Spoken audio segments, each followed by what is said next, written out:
الله الرحمن الرحيم. وعن أنس رضي الله عنه عن النبي صلى الله عليه وسلم قال: ثلاث من كن فيه وجد بهن حلاوة الإيمان.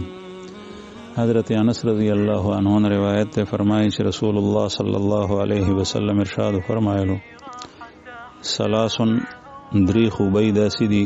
او دری کارونه داسی دی من کن فيه چې پچا کې دا دری واړوي وجد بهن حلاوة الإيمان،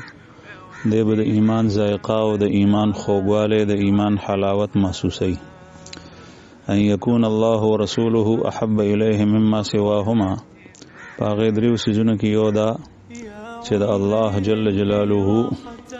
سره او د الله د پیغمبر سره د محبت د هر چا نه زیات وي. د الله جل جلاله سره محبت ډیر دی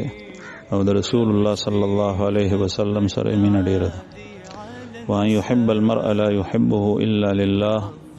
او دویمه خوبی دا ده چې د سړی سره محبت کوي نو د الله لپاره کوي.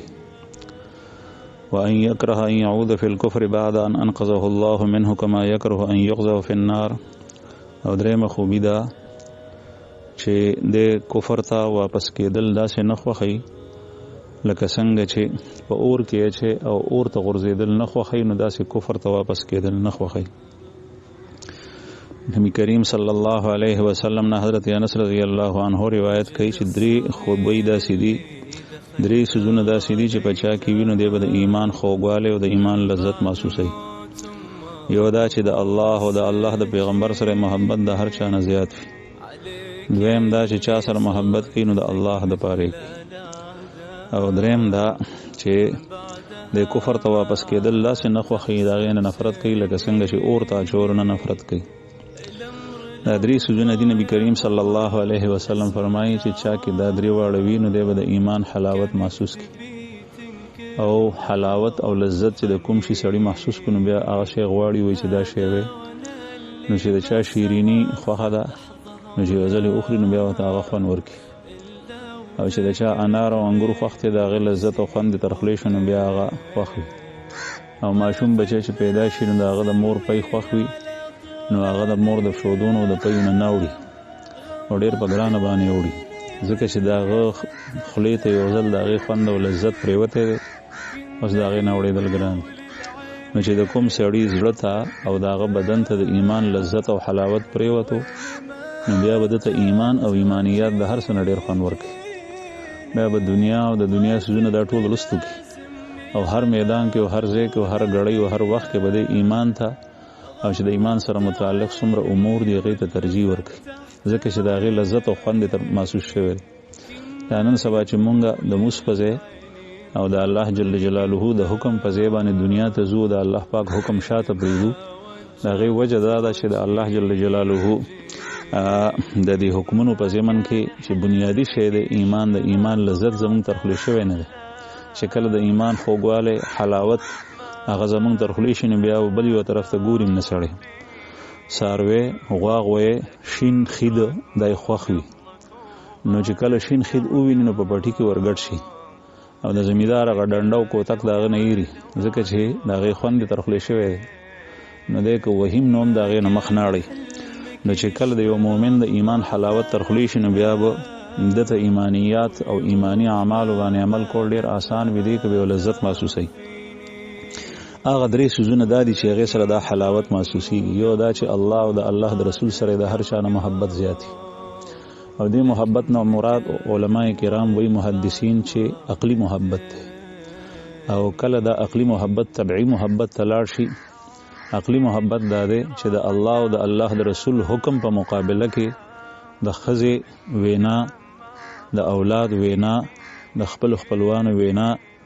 او د یار دوست تقاضا هغه ته رستو کې او الله او د الله رسول حکم مخکې کې. نو دې نه معلومیږي چې د الله او د الله رسول سره محبت ډېر دی.